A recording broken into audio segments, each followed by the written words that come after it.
Vamos a hablar sobre seguridad y salud en el trabajo en propiedades horizontales.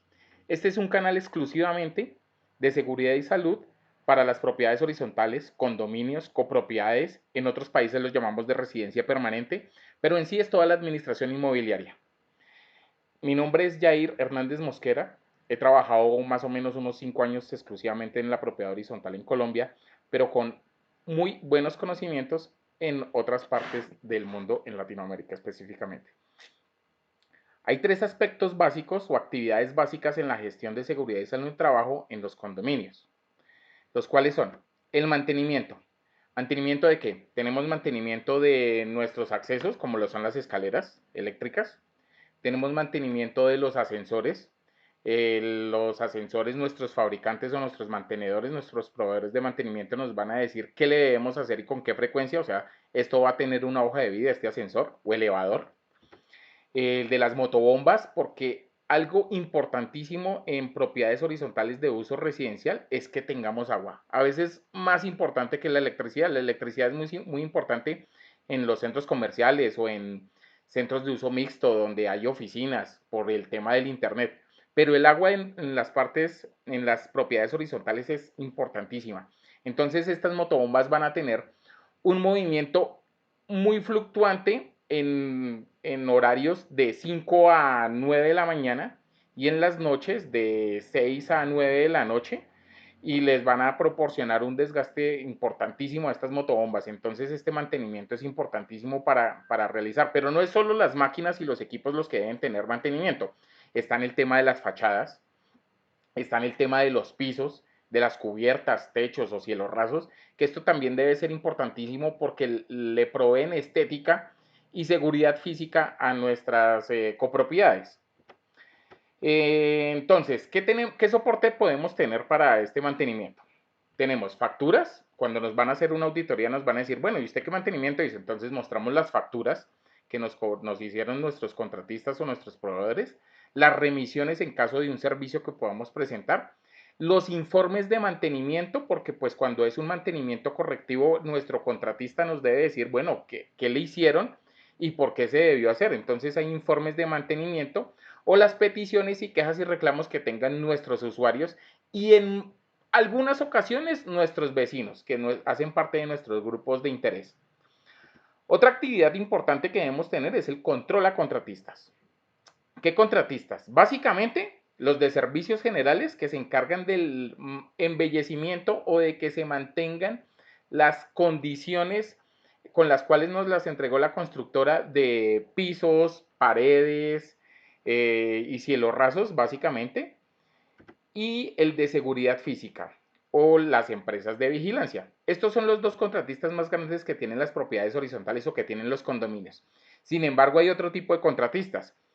El que nos hace las lavadas de las fachadas, el que nos hace el mantenimiento de los pisos cuando son en asfalto también, el que nos hace el mantenimiento de las motobombas, como ya les mostré, o hay unos contratistas específicos que son puntuales y que solo llamamos una vez al año, que es cuando hacemos reuniones o asambleas o una atención a nuestros residentes o usuarios de la propiedad o del condominio.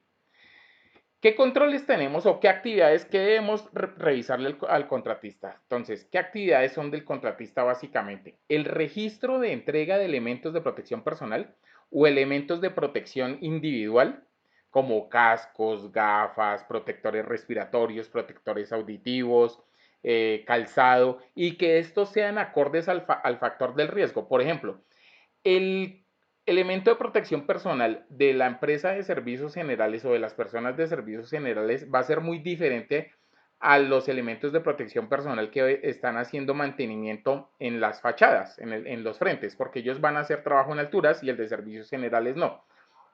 O inclusive cuando está lloviendo se le debe prestar un elemento de protección individual a los contratistas para evitar que se mojen o evitar que se resbalen. Entonces, una cosa, para el mismo trabajador, una cosa es trabajar en seco, porque el calzado debe ser cerrado y antideslizante, y las mismas condiciones, pero aparte cuando están en lluvias, cuando se presenten las botas de caucho o botas de PVC.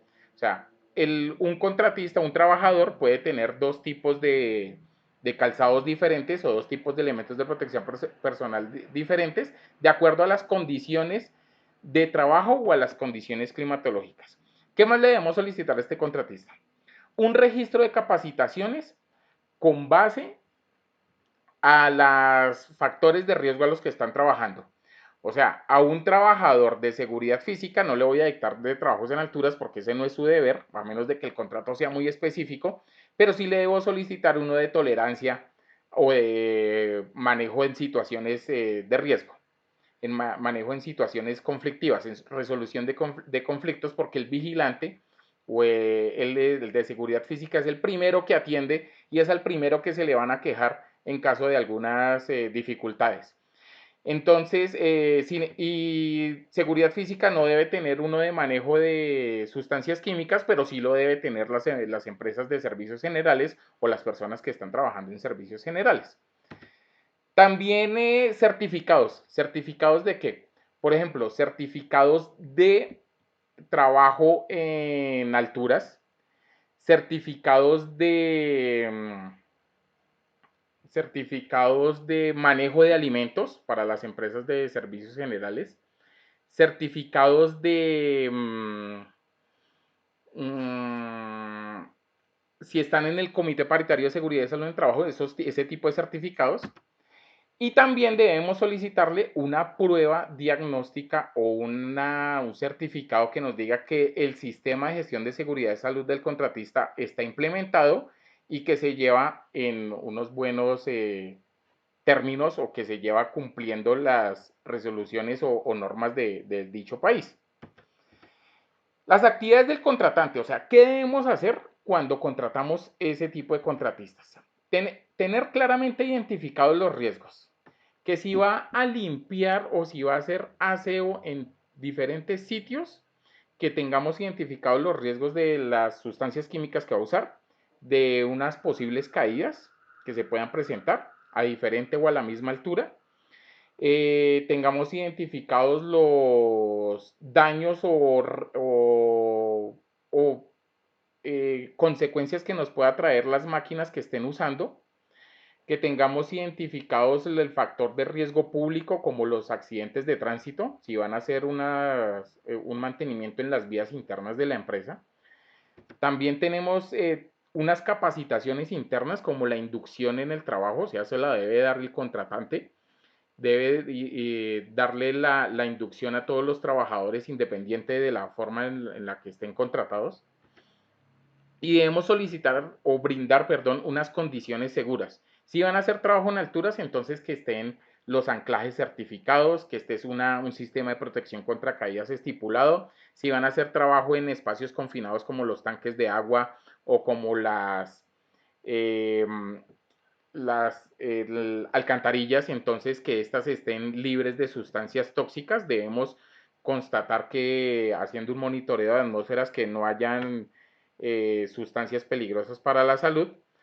Ese tipo de condiciones seguras son las que debemos prestarle y no obligarlos a trabajar, por ejemplo, en la lluvia o bajo tormentas eléctricas. Ese son el tipo de condiciones seguras que debe tener el contratante hacia el contratista.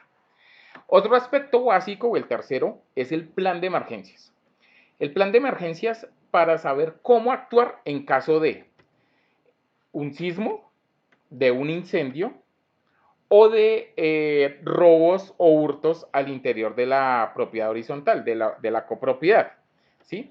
¿Qué más debemos tener? En el caso de los hurtos internos, entonces debemos tener una muy buena comunicación con nuestra empresa contratista de seguridad física. También podemos presentar unos accidentes internos de tránsito en nuestras vías internas y nosotros como copropiedad, como condominio, como responsables de la actividad de la administración inmobiliaria debemos saber cómo actuar. Entonces se debe tener estructurado el plan de emergencias. Y estas son las tres actividades básicas en la gestión de seguridad y salud en el trabajo en las propiedades horizontales. El mantenimiento a maquinaria, a infraestructura, a equipos, el control a contratistas, exigiéndoles unos soportes y dándole nosotros unas condiciones también adecuadas y seguras para que ellos trabajen, y el plan de emergencias para que podamos actuar en caso de que se presente una amenaza y nuestra vulnerabilidad sea alta o bajita respecto a ese tipo de emergencia o de amenaza que se presente, y el saber cómo actuar. Nosotros vamos a presentar vamos a presentar los pros y los contras de un mantenimiento. Eh, Vamos a presentar los pros y los contras al control de contratistas que debe tener el plan de emergencias. Vamos a ahondar muchísimo más en este tipo de temas que tenemos, y vamos a trabajar en lo que es sistema de gestión del cambio. Vamos a trabajar lo que es la matriz IPER, que es la identificación de peligros y evaluación de riesgos. Vamos a ver qué es lo que debe tener una matriz de requisitos legales. Vamos a hablar sobre la política, pero estos son los tres ítems importantes a arrancar cuando la seguridad y salud en el trabajo no está tan fuerte en esta copropiedad. Dejen en la caja de comentarios, por favor, qué respuestas, qué inquietudes, qué temas queremos que se traten en este nuevo canal. Gracias.